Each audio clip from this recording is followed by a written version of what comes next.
Last video में हमने बात करी थी ओशो क्या कह रहे हैं, किस ईश्वर के बारे में बात कर रहे हैं और कौन सा ईश्वर मर गया है और क्यों मर गया है। उस चीज़ की बात हम इस वीडियो में करेंगे।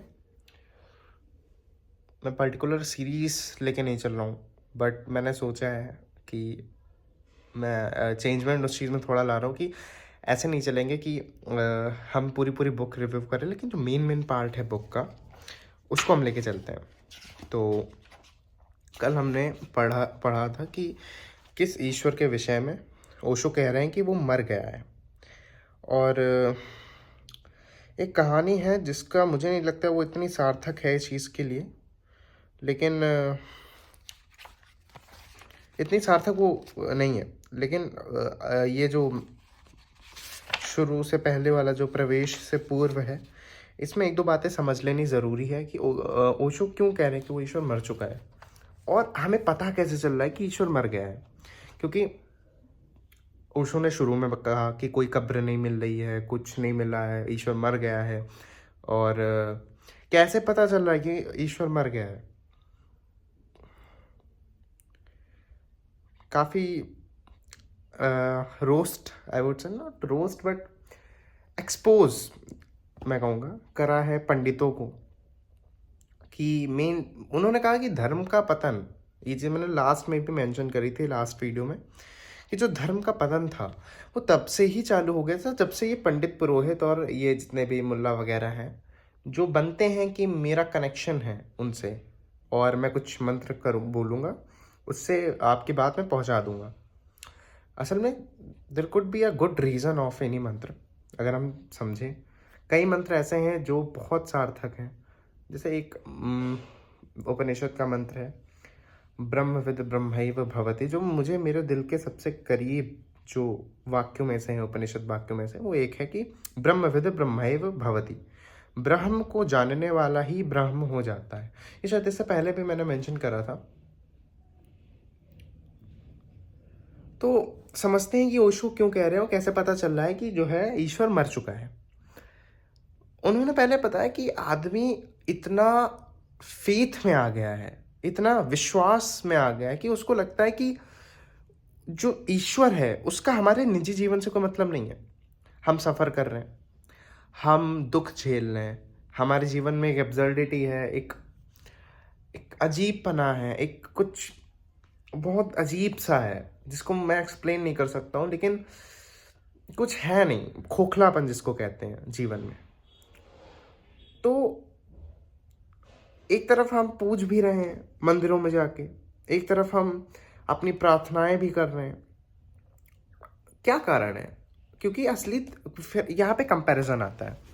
जैसे जो धर्म है, जैसे जो आज का धर्म है, जो लोक धर्म है, वो कह रहा है कि आप मंदिर में जाओ, आप फला फला बोलो, फला फला कामनाएं करो और फला फला आपको फल उसका मिल जाएगा।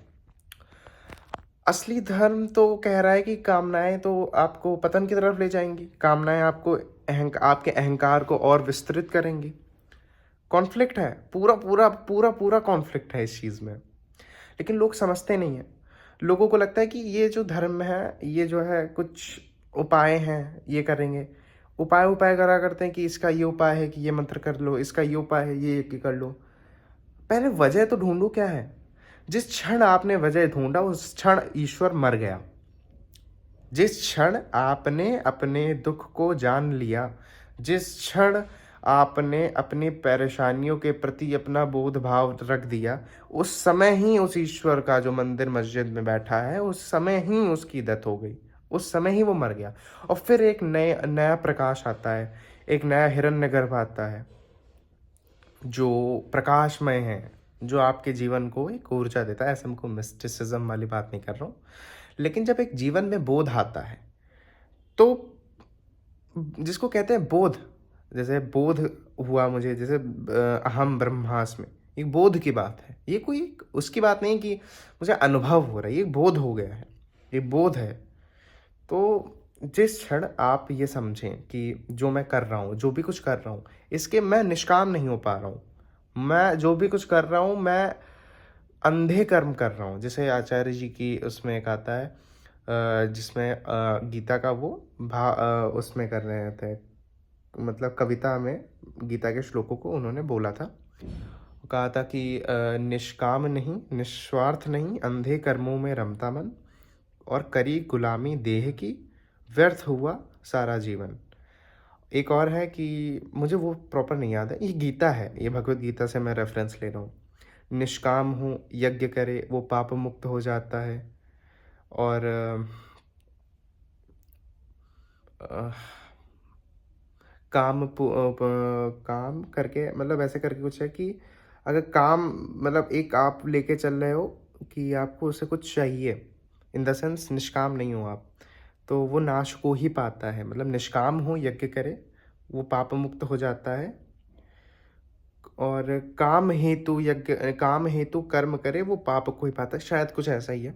बहुत अच्छे दोनों श्लोक का वो है, जिसमें आपको बताता है जो अधर्म है वो आपको क्या बताता है। अधर्म तो आपको कहेगा कि आप मान्यताओं में जुटे रहो, आप कर्मकांड करो, आप कर्मकांड इन द सेंस, जब कर्मकांड का एक जीवन से संबंध बनता है तो उसका एक अर्थ भी बहुत बहुत अच्छा निकलता है उसका अर्थ। तो यही थी आज की वीडियो, और मैंने क्या कवर करा वो भी मैं बता देता हूँ, क्योंकि ये भी जानना आपका बहुत इंपॉर्टेंट है कि कहाँ से मैंने क्या रेफरेंस लिया और कितना क्या बता दिया मैंने। तो अभी तो चैप्टर नहीं शुरू हुआ है, अभी तो कुछ भी नहीं चालू हुआ है, अभी हम लोग ये पढ़ रहे हैं प्रवेश, एक सेकेंड, ये प्रवेश से पूर्व ये पढ़ रहे हैं हम। इसका हमने ख़त्म कर लिया है, मेन में मोटी मोटी चीज़ें समझी कि मैं पेजेस क्यों पढूं, उसके लिए तो किताब है ही, लेकिन यहाँ पे मैं एक्सप्लेन कर रहा हूँ कि इसमें क्या बात करी गई है। मोटे तौर पे दो बात करी गई है, ईश्वर मर गया है, दूसरी बात ओशो ने समझाया कौन सा ईश्वर मर गया है, और तीसरी बात बताया कि क्यों मर गया है, और मर जाए तो ज़्यादा अच्छा है। ये है इस पूरे उसमें। अब हम अगला शुरू कर सकते हैं, क्योंकि ये भी जान लेना ज़रूरी है। अब हम अगली बात से, पहला चैप्टर है जो मर जाए वह ईश्वर ही नहीं। जो मैंने बता दिया, इसके थोड़ा सा आपको रेफरेंस मिल जाता है प्रवेश से पूर्व में। पहला चैप्टर है जो मर जाए वह ईश्वर नहीं। इसकी भी शुरुआत एक स्टोरी से करी गई है। जी हाँ, अब वीडियो आएगी 6-7 दिन बाद, क्योंकि मैं जा रहा हूँ कल बाहर, और मैंने रिकॉर्डिंग्स भी नहीं करके रखी है। लेकिन 6-7 दिन बाद से भी कॉन्स्टेंटली वीडियोस आएंगी जैसे आती थी। बस यही थी आज की वीडियो अच्छी लगी है तो लाइक करिएगा, और कुछ समय तक की लगभग अगली 10-15 वीडियो मैं इस बुक के रेफरेंस से, मोटे तौर पे मैं इससे क्या समझ रहा हूँ, जान रहा हूँ अबाउट गॉड, मैं आपको बताता हूँ। इसका रेफरेंस ले रहा हूँ मैं, क्या ईश्वर मर गया है। ये ओशो की पुस्तक है, फ्लिपकार्ट अमेजन पे मिल जाएगी वो। चलिए बस यही थी video. Thank you so much for watching.